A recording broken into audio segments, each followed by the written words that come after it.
नमस्कार साथियों, उपनिषद क्लासेस कोटा में आपका बहुत बहुत स्वागत है। दोस्तों, REET mains teacher grade third का एग्जाम जो फरवरी 2023 में प्रस्तावित है उससे संबंधित क्वेश्चंस की सीरीज हमने शुरू की थी, जिसमें भाग एक हम पहले ला चुके हैं, जिसमें राजस्थान के भौतिक स्वरूप से संबंधित प्रश्न हमने देखे थे। आज हम बात करेंगे राजस्थान भूगोल के दूसरे पार्ट की, जिसमें देखेंगे राजस्थान के भौतिक प्रदेशों से संबंधित प्रश्नों को। राजस्थान के भौतिक प्रदेशों से संबंधित प्रश्नों में सबसे पहले जो टेबल है, एक टेबल को आप देख सकते हैं। इस टेबल से जो हम देख लेंगे, तो इस टेबल से हमारे काफ़ी सारे क्वेश्चन क्लियर हो जाते हैं। इस टेबल को आप आराम से देखिए। अभी इसको हम पढ़ते हैं तो हमारा समय खराब होगा, तो पहले आज हम बात कर लेते हैं पश्चिमी रेतीले मैदान और अरावली प्रदेश, इन दोनों से संबंधित प्रश्नों के संबंध में हम बात करेंगे। तो दोस्तों, पहले प्रश्न की तरफ बढ़ते हैं, देखते हैं पहला प्रश्न। दोस्तों, पहला प्रश्न है यहाँ पर, गोडवाड़ प्रदेश राजस्थान के किस वृद्ध भू आकृति विभाग का हिस्सा है? तो दोस्तों, हमारा आंसर हो जाएगा पश्चिमी शुष्क प्रदेश का। क्या हो जाएगा दोस्तों हमारा आंसर हो जाएगा पश्चिमी शुष्क प्रदेश का।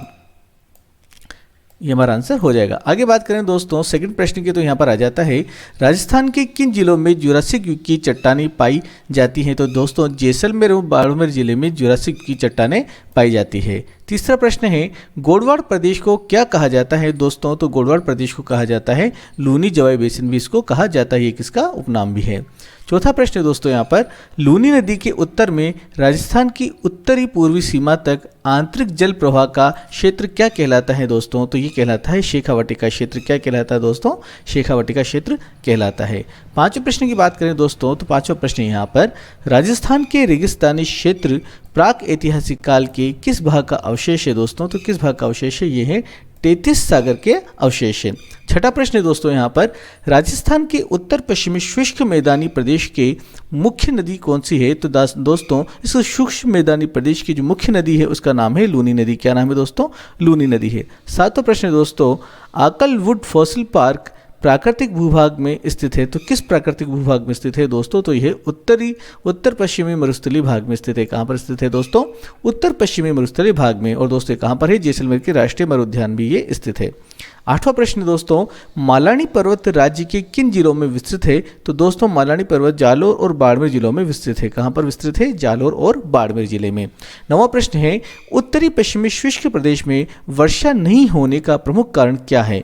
तो दोस्तों, वर्षा नहीं होने का प्रमुख कारण अरावली का वृष्टि छाया प्रदेश होना है। दोस्तों, अरावली आ जाने के कारण, अरावली पर्वतमाला आ जाने के कारण वर्षा नहीं हो पाती है।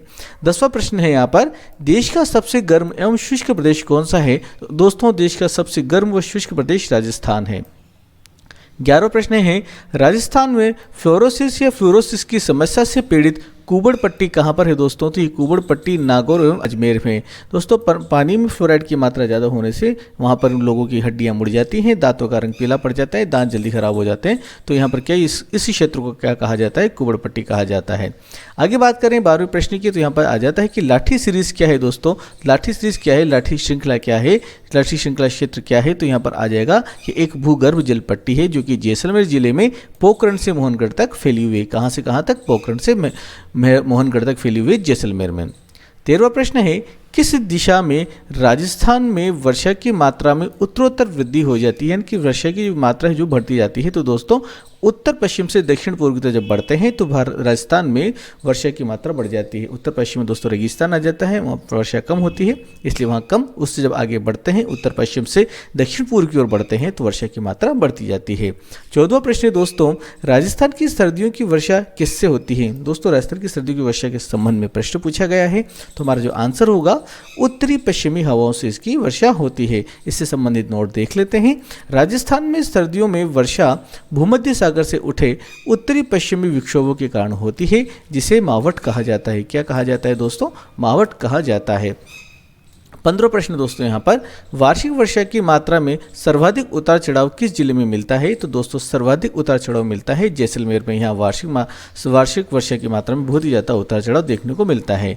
16वां प्रश्न है, राजस्थान में रेगिस्तानी जिलों की संख्या कितनी है? तो राजस्थान में रेगिस्तानी जिलों की संख्या कितनी है? 12 जिले रेगिस्तानी जिलों के अंतर्गत आते हैं। 17वां प्रश्न है, राजस्थान के उत्तरी पश्चिमी मरुस्थलीय भाग का सामान्य ढाल किस ओर है? राजस्थान के उत्तरी पश्चिमी मरुस्थलीय भाग का सामान्य ढाल पूछा गया है, तो ये किस ओर है दोस्तों? यह है उत्तर पूर्व से दक्षिण पश्चिम की ओर। किधर है? उत्तर पूर्व से दक्षिण पश्चिम की ओर। 18वां प्रश्न है, थार के मरुस्थल का विस्तार किन किन राज्यों में दोस्तों तो राज्य पूछे गए हैं। तो दोस्तों यहाँ पर जो आ जाएंगे राजस्थान, गुजरात, पंजाब और हरियाणा, इन 4 राज्यों में इसका विस्तार है।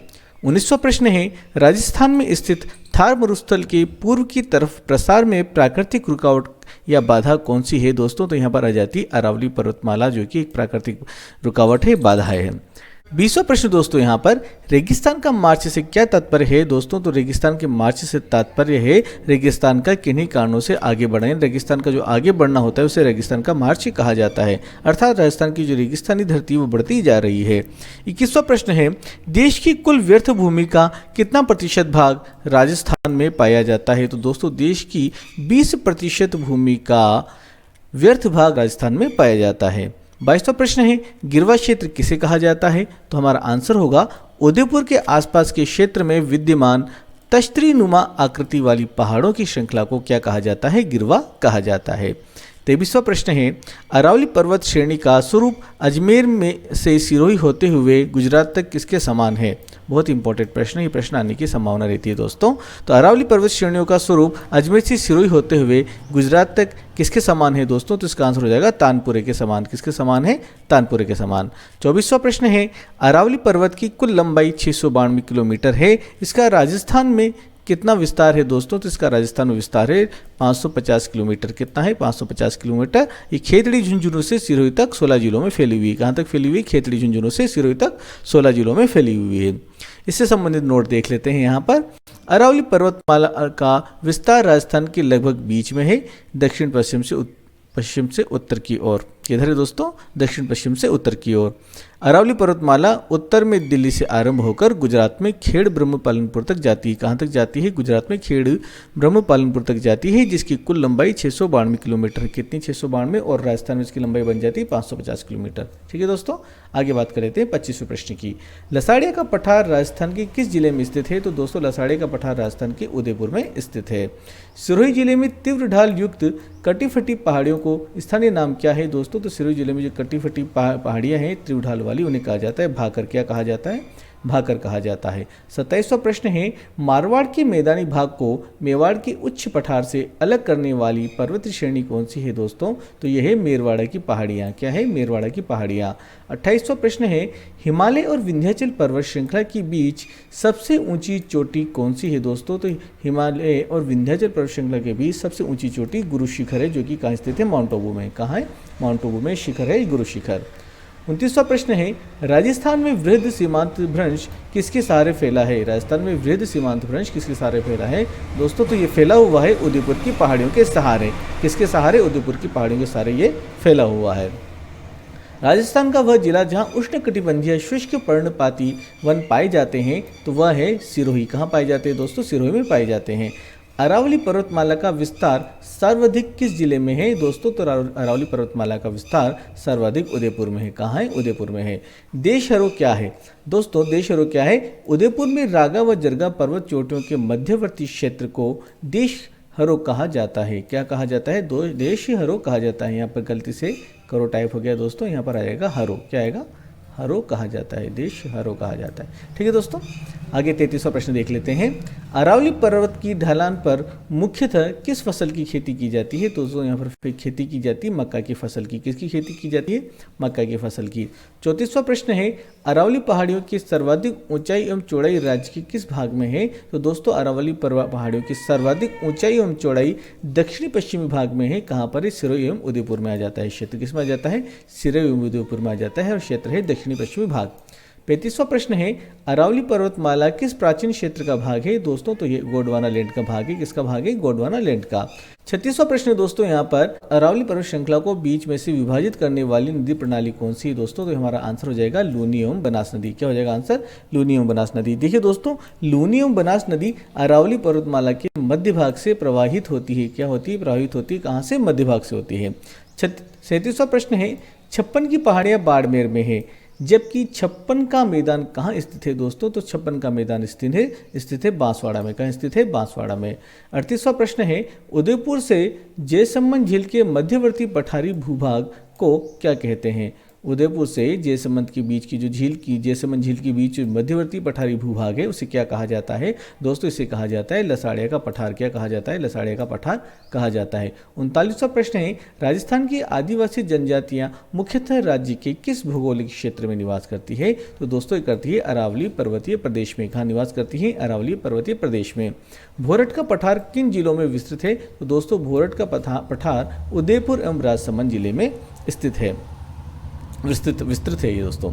आबू पर्वत क्या है दोस्तों? अब आबू पर्वत क्या है दोस्तों? आबू पर्वत एक पठार है। क्या है? पठार है। और इससे संबंधित नोट देख लीजिए। आबू पर्वत राज्य का तीसरा सबसे बड़ा पठार है, ऊंचा पठार है। और उड़िया का पठार पहला नंबर पे ऊंचा आ जाता है, दूसरे नंबर पर आ जाता है भोरट का पठार। कहाँ का? भोरट का पठार। 42वां प्रश्न है, अरावली श्रेणी की चौड़ाई व ऊंचाई किस दिशा में बढ़ती है दोस्तों? तुम्हारा आंसर हो जाएगा उत्तर पूर्व से दक्षिण पश्चिम की ओर इसकी चौड़ाई व ऊंचाई बढ़ जाती है।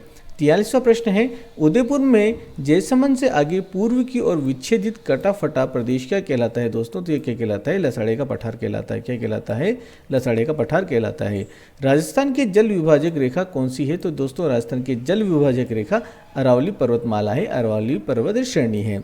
45वां प्रश्न है, राजस्थान का कौन सा जिला मध्य अरावली में बसा है दोस्तों? तो राजस्थान का अजमेर जिला मध्य अरावली में बसा हुआ है।